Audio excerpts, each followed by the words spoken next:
Hello, Alex. So good to have you on Queerly Beloved. How are you, my dear? Oh, it's lovely to be with you, Will. Thanks for having me today. Yeah, I'm excited to have this conversation. As I was preparing, I was like, oh, I want to ask that. I want to ask them that. I have so many questions, and who knows how many of them we'll get to. But yeah, it's a joy to be in your presence and to share this time. And as I like to start off all my interviews with, I would love for you to share with me and the listeners today who you are in this moment, this day, this part of your life, but to share that by describing the perfect drag avatar. I'm feeling the chilly, wintry solstice, icy wind on the fingers in the cold, and kind of getting into a drag avatar of like cave sea creature monster with like glorious luminous psychedelic scales in some sort of like large and cumbersome backdrop with I think with sort of goggles and I'm like blues and greens and violets and some sort of like shimmery chiffon bubbles up front. That's where I'm at right now. Oh, it's so vivid. I love it. I love it. Thank you for sharing. Yeah, and I will share. I'm sort of prepping for a lot of family time, and I think my drag avatar is almost like in some kind of like comfy grandma vibe. Like I'm vibing into like comfy grandma, like in like a knitted sweater, but a fabulous drag version of Granny. You know, she's got like long silver hair, and she's got this like beautifully like knitted, rainbow like floor length duster. And she's just ready to, be with the family in all her loving grace. I see her right now. There she is, looking at me.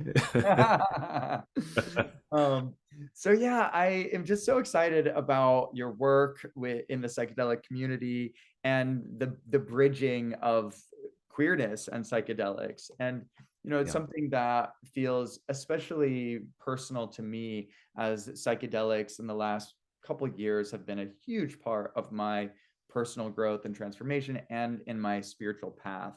And so I just want to thank you for the work that you're doing, first of all.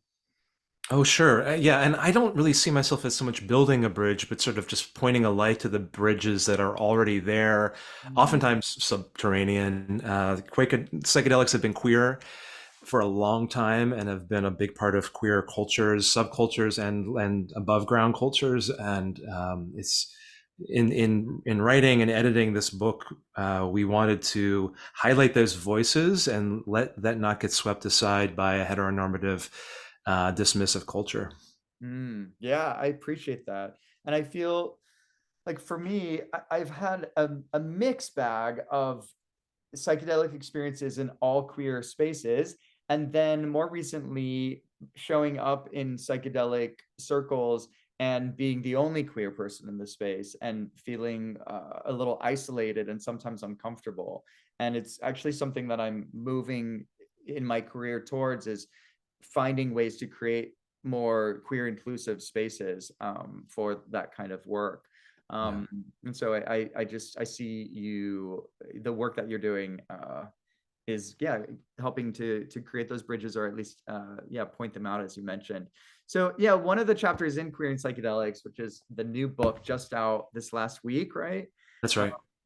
Talked about psychedelic mysticism is already queer. And that was one of the chapters that felt the most resonant for me in the context of queerness and spirituality. So I was wondering if we could kind of like dive into some of the subjects in that section. Yeah, I'd be happy to. So let me just, if it's okay, I'll just kind of set the table a little bit. There's this idea, and I'm sure many people watching and listening know that psychedelic medicine is experiencing a resurgence, and we see that it can be helpful for a variety of things: anxiety, depression, trying to stop smoking, trying to stop drinking, trauma, PTSD. and potentially other things could be really helpful. And the question is why? Like, what happens? Like, we sometimes joke about this. It's the mystical black box. People go through the box, something's inside of that box, and they get better on the other side. But like, what exactly is going on for them? And we even use a scale in the clinical research called the Mystical Experience Questionnaire, which is taken from Advaita Vedanta and sort of like Christian mysticism accounts and sort of plunked down into these psychedelic trials. And it asks the person, have you had an experience of unity, of overwhelming positive mood, a transcendence of time and space, a feeling of ineffability of the experience, something paradoxical in the experience that it's hard to talk about? And what we see is when people get high scores on this scale, they tend to get better in a variety of different studies in different states and different academic teams with psychedelic medicine. And that's wonderful. Mm. But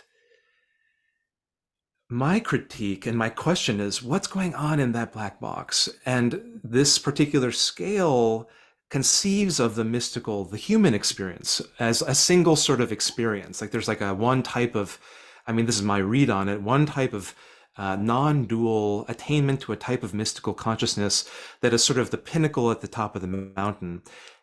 And all other, and including the creator of this scale, W.T. Stace, all other experiences that I think are queerer in some ways are seen as sort of trivial or secondary or steps along the path, but not actually the thing itself.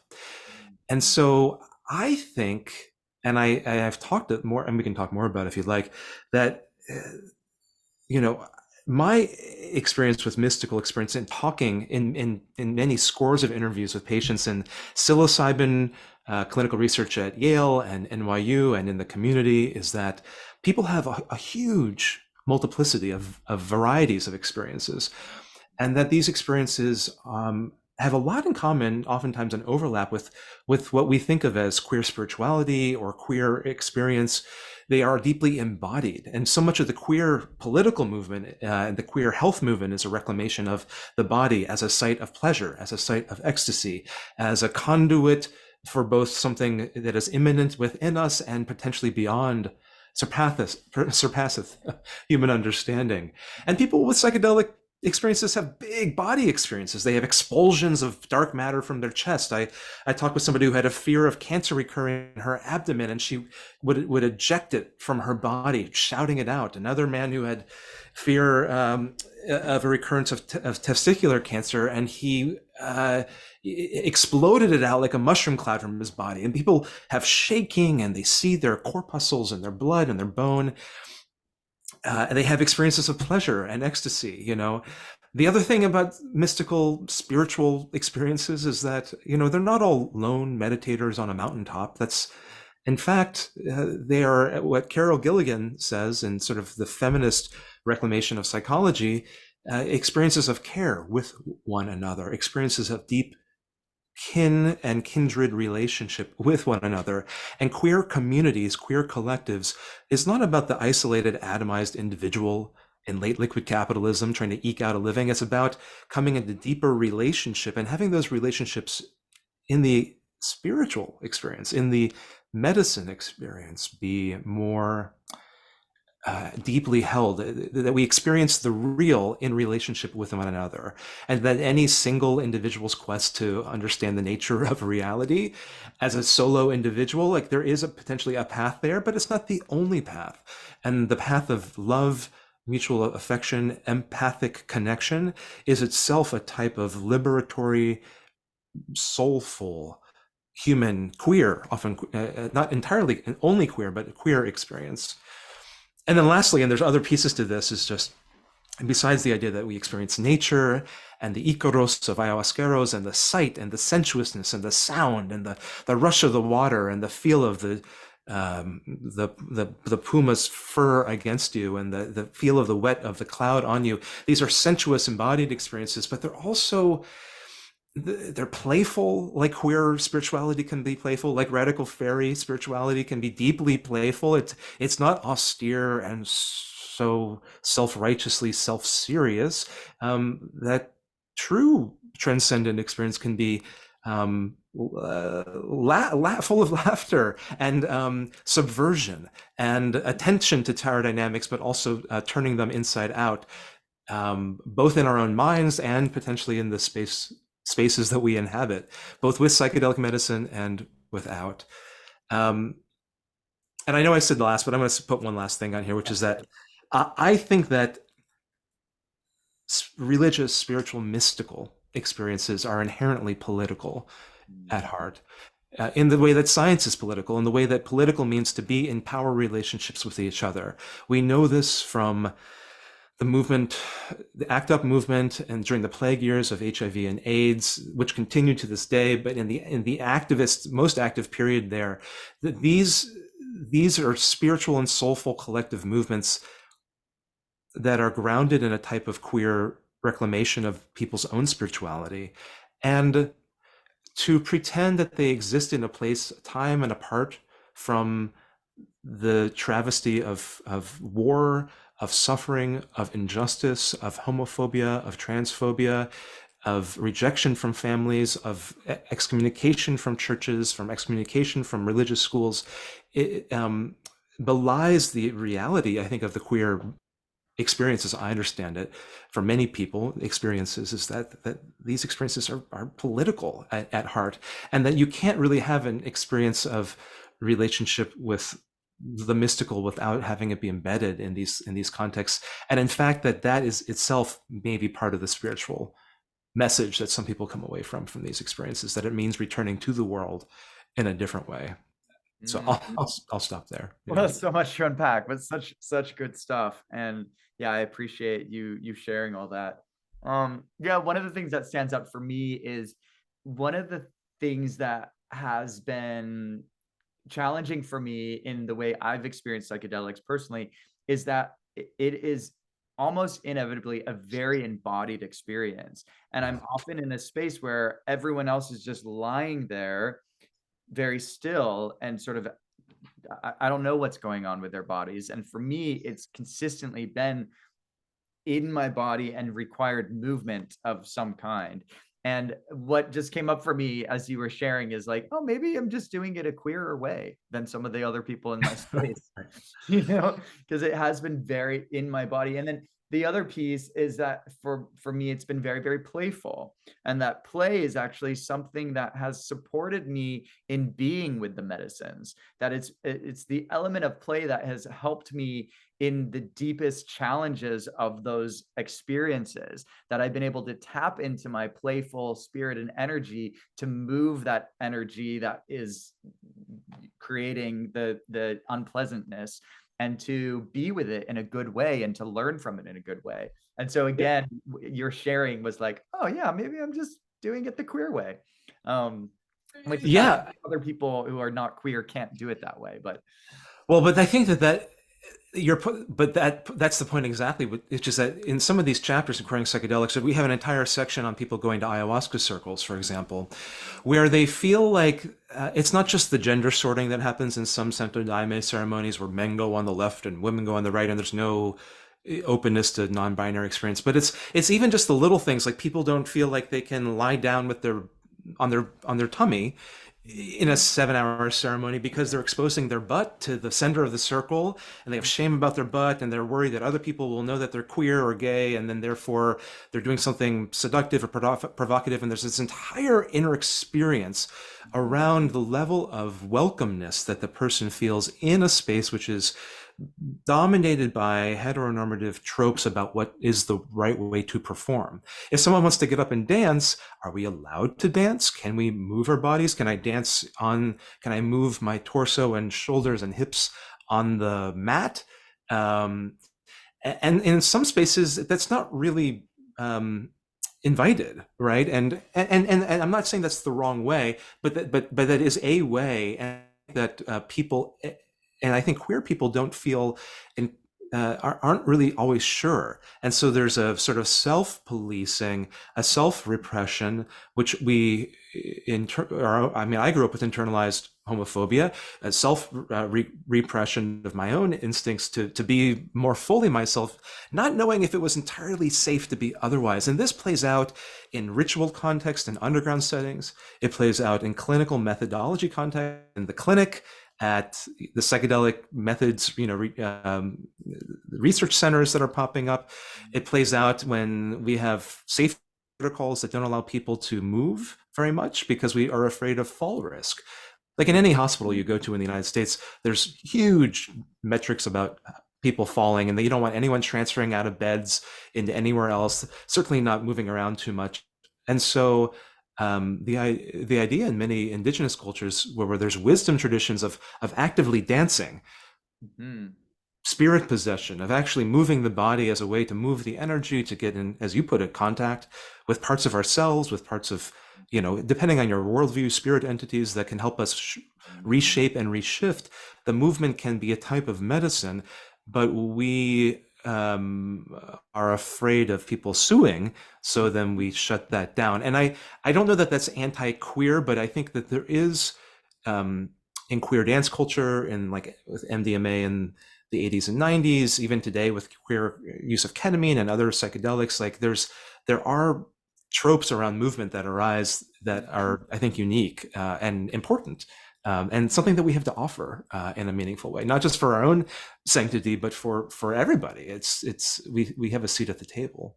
Absolutely. Yeah. And fortunately, I sit with a circle that involves dance, but I remember at my very first sit, I was the first person to get up and move. And I was like, just on the edge of my mat, just like, I need to move this. And as soon as the energy felt like that was appropriate, I was up there on the dance floor, and it created such a better experience for me.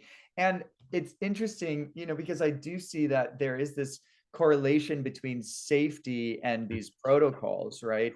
And I also feel that sometimes there are moments in ceremony where I want to experience touch with my fellow participants, and that's looked on as not a part of the protocol, right? And it feels like in some respects that these measures of safety have sort of limited our experience of freedom within these spaces sometimes. And it makes me think about sort of this male-female setup for clinical work that just seems antiquated. And yes, perhaps it was intended to be in the effort of safety, but it just feels like it feels to me like this space needs to get cleared up, like that's what I'm vibing. And I'm just curious, does that resonate with you, that perhaps some of these limitations are really simply stuck in this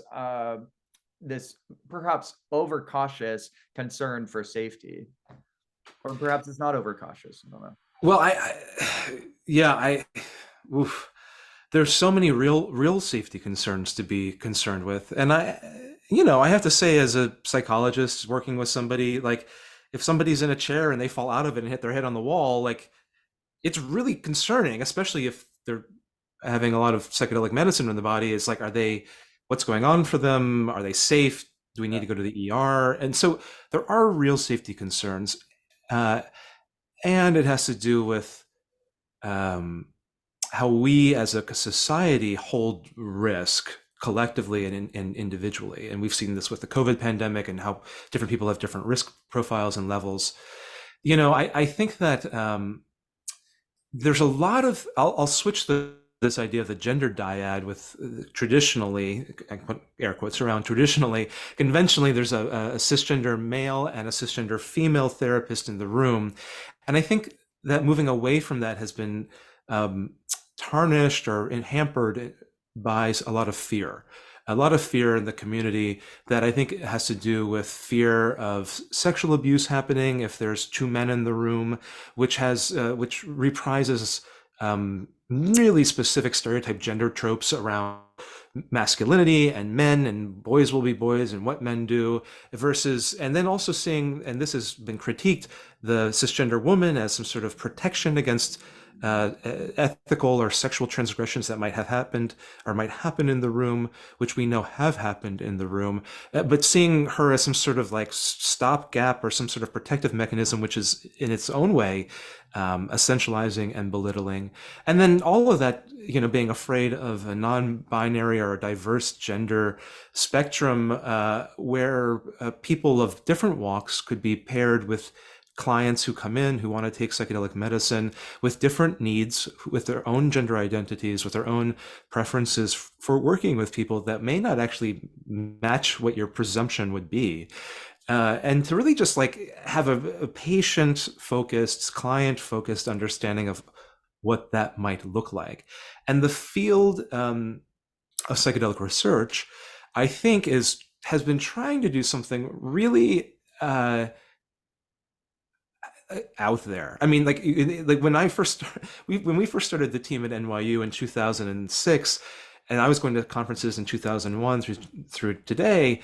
It was the idea that you would even start a psychedelic trial at a research one top tier university was seen as out there, and so everyone put their ties on and buttoned up and used the most conventional methods and safety protocols and like biomedical drug sort of modeling for how to go about and doing this research, which may be part of the reason why it has been successful. You take the norms of the dominant culture and use them in order to reform a system from within, using that structure of let's run the studies, get the data, let the data fund more studies, and have it be considered for regulatory review by the FDA so that it could be legal, or for what's happening in places like Oregon or Denver, where you have local initiatives.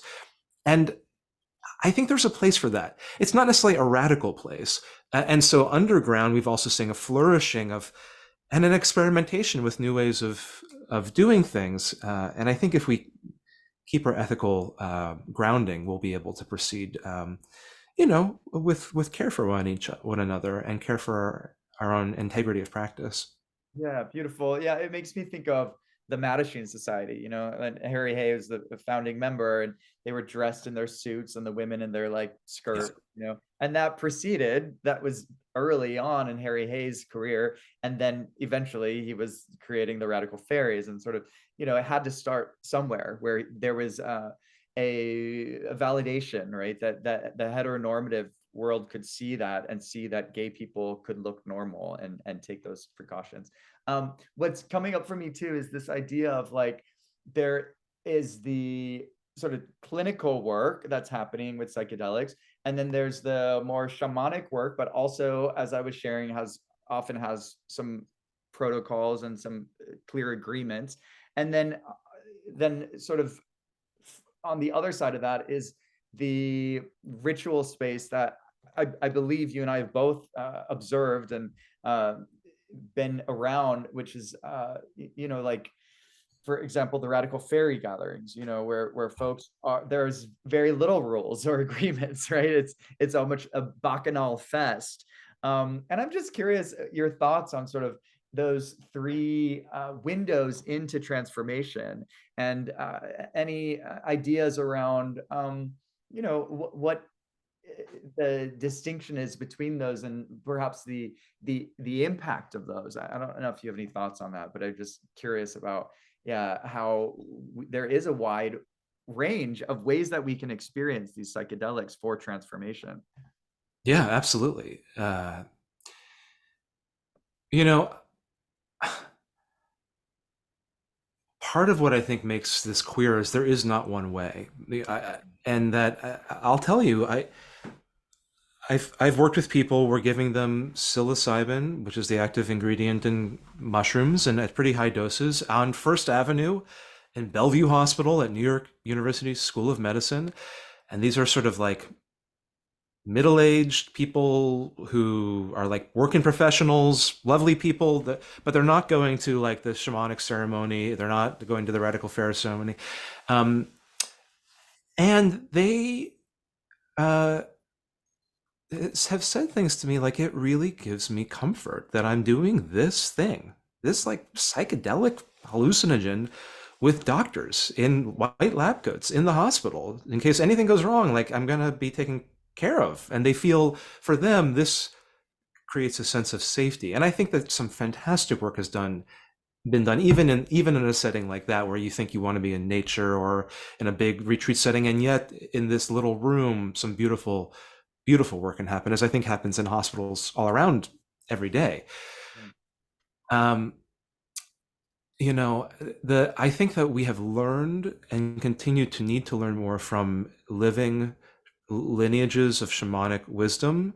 um, and that includes living lineages of underground practitioners who have carried both wisdom path traditions from indigenous people, but also the sort of last, well, frankly, like the last 70 years of psychedelics being used in underground settings and beyond, certainly. But, in sort of modernity, like sort of since LSD was synthesized, people have been using psychedelics in learning and teaching and training and supervising, and doing so in legal contexts. And then it became illegal, and carrying those torches. And many of those underground facilitators have vastly more experience than most approved above ground trial facilitators, and we have a lot to learn.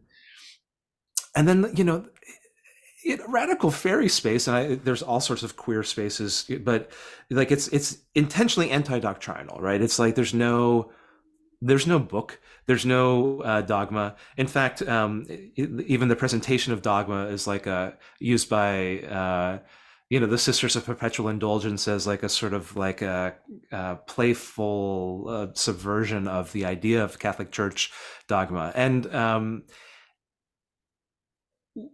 there in the book, there's an incredible chapter by Fang Wolfwoman Joy, who writes about queer people in intentional ritual spaces taking psychedelic mushroom tea by the hundreds on Beltane Day. And that's not held, the forms of that are not held that tightly, right? Like when I've done Zen sesshin retreats for 6 days of silent meditation, depending, people talk in the Zen tradition like, well, this Zen center holds the forms very tightly, and this Zen center is like a little more loosey goosey, and that just means like, do you have to show up exactly on time? Are you not allowed to cough during the session?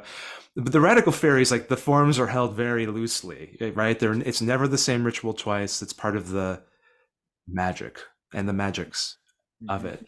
And I think that there's radical beauty in that for some people, and that for them is their equivalent of safety, right? Yeah. Where there's no doctor, there's no locked door, there's no none of these sort of instantiations of canonical white heterosexual male cisgender power, and that can be really liberating. And it can also come off the rails, as we've seen in a lot of these sorts of festival communities, and that where people like with any drug taking, like with drinking, like unless you have social mores and norms where people protect each other and know how much they're taking and have a designated driver and have caregiving and harm reduction and risk management and benefit maximization, like if you don't have all of that, the culture doesn't know what it means when you take this medicine into your body. And so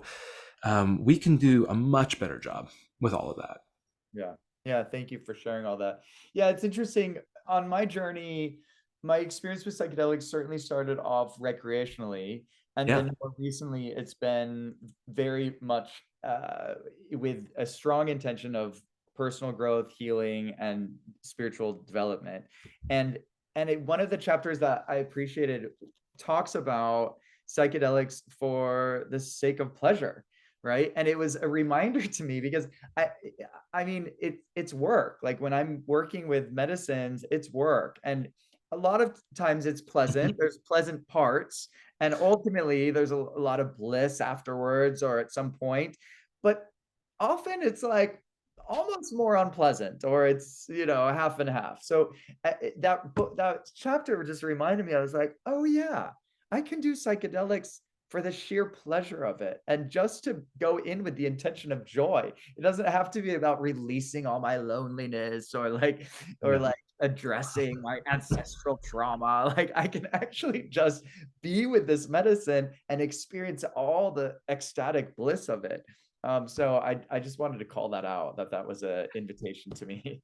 Yeah, and and in the book there's a lot of sort of psychedelics can be therapeutic. I think a lot of people have your experience, which is that they get into psychedelics not because they want to sign up for a study or go to an intentional week-long workshop drinking medicine and working on their deepest self, which is beautiful, but they get into it because they wanted to party.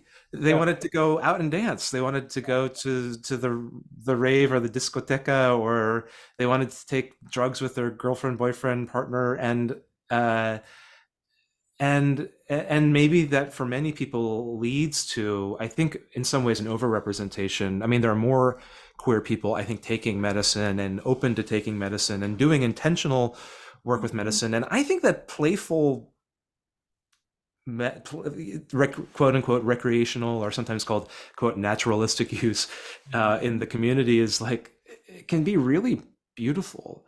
We have, people start to get worried when the doctor prescribes somebody medicine and then that person enjoys it.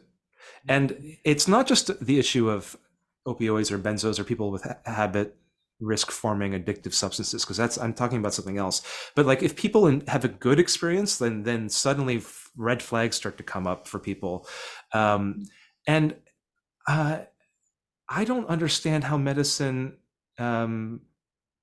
can't, like psychedelic medicine, like MDMA, can't, as it was once called, which I think is not a great name for it, but ecstasy. It can help induce true ecstasy in people, and it also is an incredible, when partnered with some great psychotherapy treatment. It looks like an incredible treatment for the treatment of severe post-traumatic stress disorder, and it can be both of those things because its use depends on the context that we bring to it.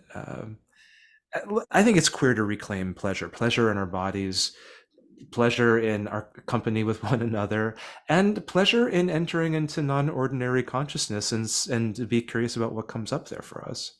Hmm. Yeah, that was another point I noticed in the book, was this understanding that psychedelics do support folks to be in these non-ordinary spaces, and that us queer folks live in non-ordinary spaces, right? And so that's part of our connection to this world, right? That there is this inherent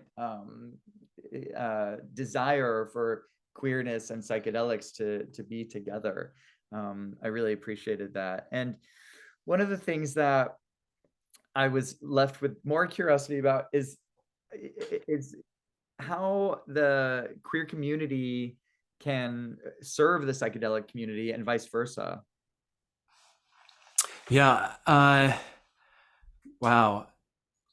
Well, first of all, I think there are some major overlaps already, but a lot of, and Andrew Solomon talks about this idea of vertical versus horizontal identities, right? Like, so if you grow up in a family, you're like in that family line and in a vertical identity, and like your parents were um, Catholic, so then you're Catholic. But then there's these horizontal identities, like being queer, where the people who form affinity communities around that come from all walks, and so they're inherently pluralistic. You get a circle of queer people together, and oftentimes you have 50 people, and they're 50 different religious families that they grew up in slightly different cultural contexts, and there may be, although are not necessarily, like a richer racial and ethnic mix of diversity in different social locations in the mix, so it doesn't necessarily center that particular single trunk, right? It's a coming together, and that pluralistic horizontal identity is actually what I have learned is what psychedelics are like, which is that people who are drawn to psychedelics as researchers, as clinicians, as people who are on a quest for self-knowledge, to make sense of a world that is oftentimes nonsensical, that they tend to be from every family and every walk and every major faith tradition, and from all over all 50 states and beyond, obviously. And so when you get them together, there's this like vast pluralistic sort of experience of an affinity, and those strands weave together in interesting ways so that they are anti-dogmatic, that we learn a lot from one another potentially, but we also have a shared identity, either being queer, and I know that these are not the same, but or being interested and working with psychedelics in a meaningful way.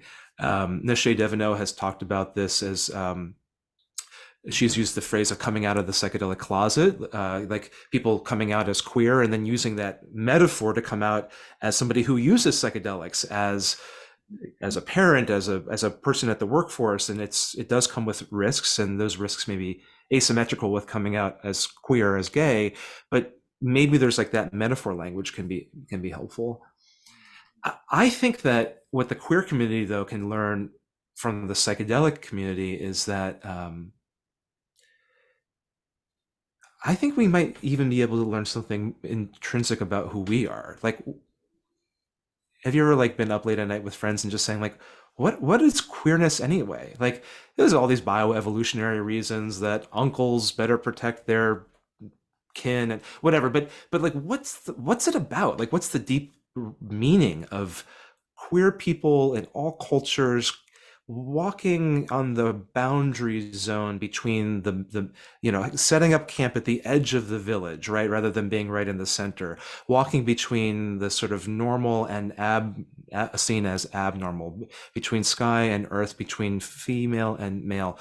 And I think that psychedelics are not only potentially tools and sacraments and resources to help us understand not just code switching in the most like small way, but like in the big way that we switch our fundamental programming when we switch back and forth between spaces. And they may help us learn that queer people have been carriers of the torch of psychedelic knowledge in many cultures and indigenous practices and communities for generations. And the story that they're queer has been elided over and over again. And I'm not a cultural anthropologist, but my understanding and my sense is that these medicines are often carried by people who are not actually sitting on top of they're not running the armies or like running the city. They're the ones who have a different life experience, and that actually, as burdensome as it can be, opens them up for a different way of holding a medicine that helps you switch between different consciousnesses. And I think the queer folks have been carrying psychedelic medicines, and potentially that is part of the reason, that is part of the answer to the question of like, who are we? Who are queer, trans, non-binary, spirit walker folks in the world? Like, who have they been? What is that lost history that was not quite written down because it didn't quite fall into the earth, And I don't know. It's more of a question for me than an answer, but it helps me to make sense of a situation that is like, I think that psychedelics have been queer, and that queer folks are a little psychedelic, I think, when we allow ourselves to be and fully inhabit ourselves, our true personhood. I love that. And it makes perfect sense. As queer people, we are walking between worlds. And with psychedelics, we have an experience that is often between worlds. And so it makes sense that we would have that affinity towards it. And that's why I see this work that you're doing is so important to reclaim that in many ways, to create safety for folks to step into those spaces. I just wanted to expand a little on what you were saying with that parallel of folks in the psychedelic community and in the queer community, and because it definitely resonates with me. And I do see when I show up to circles and I am meeting people from all different walks of life, that we immediately have that affinity. And part of the parallel that I see too is that we have done something courageous, and that we are about to move into another courageous act together. And that is, it's a courageous act towards my truth, in the same way that queerness, when I connect with another queer person, I know that they have come out of the closet, that they have taken this courageous act to look deep inside and stepped out of the closet, and we hold that shared experience together. And in the same way that with the psychedelic communities, I know, oh, this is my brother. I've never sat with him before, but he's committed to this work just like I'm committed to this work. And this person is courageous and in it for their truth and for their purpose. Hmm. So I just wanted to share that. That really resonated with me because I've definitely found that when I sit with these different circles, even as the only queer person, which has sometimes been challenging, but I still do find that affinity is something we quickly drop into. Yeah. Yeah. Um, Good stuff. One of the other things you talk about in the book is about how psychedelics can support people to step more into their queerness. I just wonder if you could share a little bit about that, with in terms of really finding their gender truth, their gender expression, their sexuality. Yeah, any thoughts on that? Yeah, we have an entire section of chapters just on psychedelics around self-acceptance. And a lot of people, and maybe you've heard this, I talk to people all the time who said, I took psychedelics and I realized I was a little more something something than I thought I was to start. And sometimes that's straight men saying that they have attraction to other men, or women attraction to women, or people who thought they were cisgender but actually have a more complex or interesting relationship with their body and gender. Um, and uh, we all, almost, not we all, but almost everyone I know has grown up in some sort of culture where that is has extra stress for sexual and gender minority people. And this is well documented. We see it in biological symptoms that queer people and Black folks, by the way, have extra cortisol levels, extra stress in their bodies. And the thousands of messages that queer people, young gay boys like me, growing up in Indiana, faced around being inferior, experiences of peer victimization, bullying, shaming messages, rejection from family, rejection from our church, different legal statuses and protections over time, passed up for all sorts of experiences. These discriminatory and prejudicial experiences lead to internalized self-hate and shame and all sorts of coping and survival strategies, including coping through being more anxious and hypervigilant against threat, including coping by being more depressive and isolative, just to keep yourself out of the stress of the, as one of my clients said, the world that's fucked up, and it also leads to higher rates of drug use, for example, including crystal meth use. People get by in all sorts of ways. And I think that it's fascinating to read in the book people's accounts of their own journey with self-acceptance. And I like to think about even designing interventions, programs with people where we directly address, with the help of psychedelics, sexual minority stress, gender minority stress. Like what would it look like to develop a program to work through the internalized messages of shame and stigma and self-hate and hypervigilance and dangerous worldview, to work through that with the catalyst of psychedelic medicine and a queer and an LGBTQ affirming therapy intervention that was made of, by, and for queer folks, not to fix them like in the 1970s and 60s when we were treated with conversion therapies and psychedelics to turn us straight, but to empower and to heal the scars and wounds that a heteronormative and transphobic culture have placed upon our psyches. And I think that is possible. And I know that it's actually already happening in some small ways. And so if you're interested in the original idea of queer liberation, I think that queer psychedelic liberation could be a major uh, you know color in that rainbow. And what do you think needs to happen to create more of that, to brighten that color? Well, first I'll just say there's no funding, Mm, right? The government's not funding this, industry's not funding this. Anyone who's doing queer psychedelic work is doing it as a labor of love, um, largely. Uh, Now, I think that I think that's what's required is for people to like lean into wherever they want to lean into. And I honestly think and I know this is sort of like, I don't mean for this to be pat, but it really does start with you. Like people come up to me and say like, how can I help? And it's like, there's literally 1,000 different things you might want to do. What feels like it really brings you to life? And I don't think that this has to be like a big top-down effort. Like, I think that um, this starts like when you take care of somebody who had a little too much of something in the club and they need like a ride, like someone to watch out for them and do basic caregiving and harm reduction. This starts when your friend who's like depressed and alone and maybe is looking for some help with the sitting, and there's like a way to do psychedelic work in a thoughtful way if you feel prepared and you've studied that. And not that I'm advocating that people do this, but this kind of work has and does happen, and it can happen in different ways.